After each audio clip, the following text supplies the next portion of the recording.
I've got a little treat for you today, I guess. I've got a very interesting bag here for you, and I'm going to give you a closer look at it. So let me unzip it for you, and let's see what we have. Okay. You see this monster of a lens? It's huge. It only just fits in the frame, as you can see. This is a Tokina 800mm lens. Fixed focal length of 800mm. It's huge and it's vast. And literally you can see the front element if I take the lens cap off, which is huge. It's vast, as you can see. It does actually have a lens cap that comes off.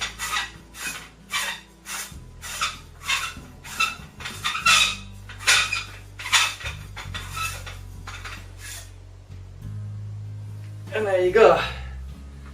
Incidentally, the lens cap is all metal, and it's a huge lens.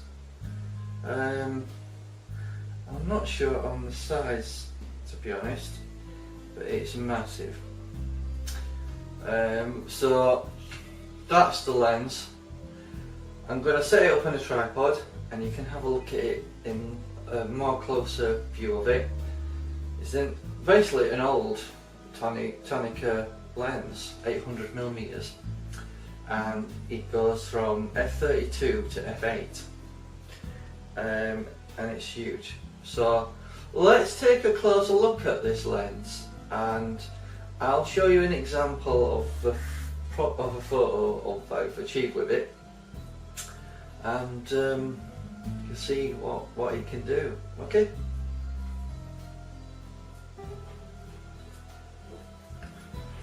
Hello everyone, so you can see this behemoth of a lens, which is an 800mm fixed focal length lens. Goes from f32 to f8. To focus it, it's quite strange because it moves the camera backwards and forwards when you're focusing. I don't know if you can see that, but the actual camera is actually moving as you focus it.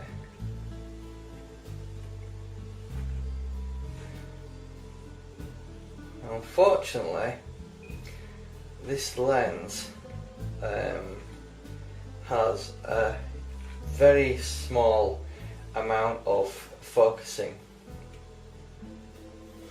Basically, it's 18 meters is the closest it will focus to, which is absolutely a huge distance. Basically, like, I don't know, a small corridor basically in a school or something.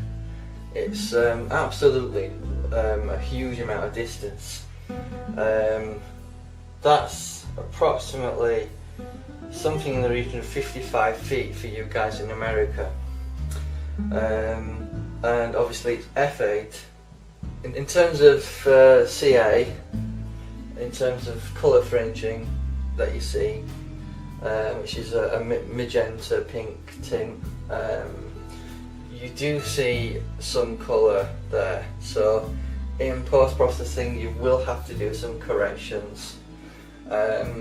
It's literally a massive lens.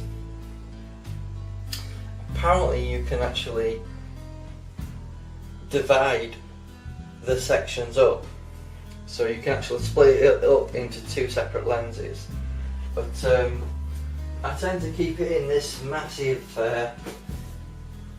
oyster bag, which is huge, because the lens itself is massive.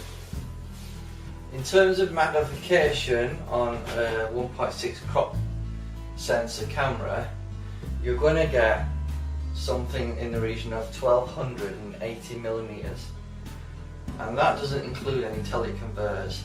So if you was to obviously put a 2 times teleconvert on that, making an f16 lens, your magnification is going to be over 2000.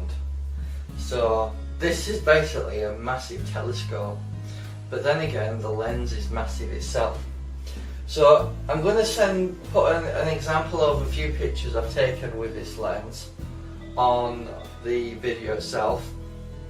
In terms of quality of the lens, I wouldn't say it's fantastic quality, but then again it is a lens of nearly 1300 millimeters with a 1.6 crop factor on that. On a full frame you probably get better quality, but it's 800 millimeters and it's a massive behemoth of a lens. The weight of this lens is basically 2.5 kilograms, so it's not a light lens. The majority of the weight is at the front, as you can see there. I'm trying to balance it, but you can see the weight is all here, but you can separate it, and there is quite a good lens collar on here that rotates. What you do get though with the actual lens, apart from the lens hood, which I'll show you here, which is basically a collar of metal. You're not going to do anything to that because that's solid. But you can also attach filters because it's basically got coils all the way down it. So you can attach filters to it, no problems. That's if you can find one that fits. I believe the guy who sold it to me told me it was around 86 millimeters, something like that. What's interesting with the lens though is you get some metal, I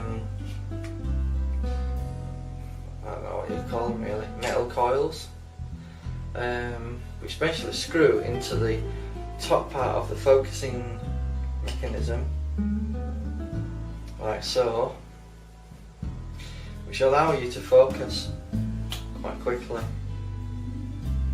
It's an interesting lens, certainly is unusual. As an alternative to a Canon lens costing you many thousands of pounds, it's viable, I suppose. I'll put an example up, then you can have a look and make your mind up. The lens does separate, but I haven't figured out how to do that part yet. I believe it does separate into 2 parts though, about that there, and you could put them into a backpack or something. But it's a huge lens.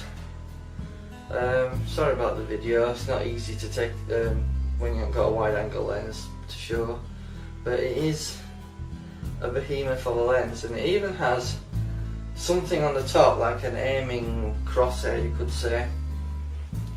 Don't know if you can tell that from the video, where you could actually use that as an aiming point to aim at your subject. So that's the Tokina 800mm f8 lens.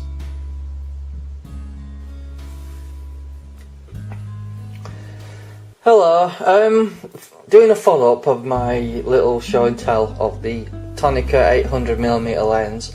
I've got 3 samples to show you. There is chromatic aberrations in there because it's an old lens, so you may have to do some corrections if you do obtain this lens. Here you can see some sort of sun clock that someone's got inside of their house. Now, it's not too bad. Remember, I'm shooting through a window, so obviously the clarity might not be the best, as there was a bit of flare coming through the window.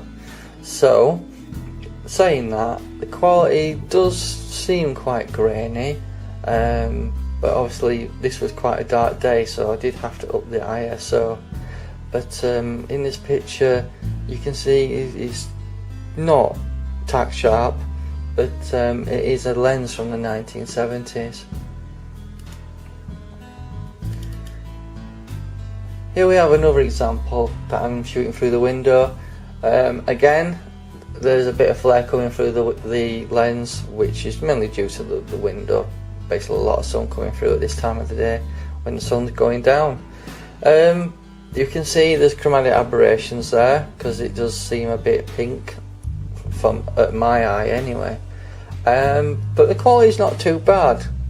Now you've got to remember I'm using a 600D camera, 1.6 times crop factor, so this 800mm lens is actually 1280mm, and that is a huge telephoto lens. Certainly a good lens to use for moon photography, but again it won't come close to an L lens unfortunately. But you can see the houses here quite clearly, and not too bad.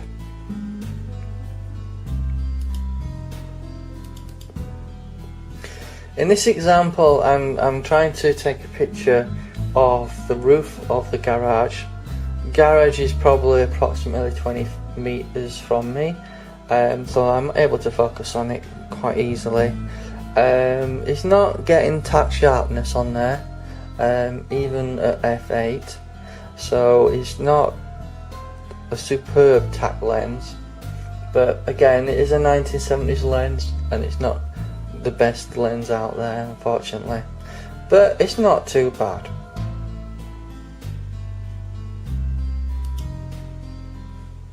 And in my other example here, you can obviously, I've focused on the actual door of my neighbour, which is about 30 meters from me. It's not too bad. You can clearly see the door and obviously all its features, and the nice gold handle. Doesn't seem to be any problems with focusing.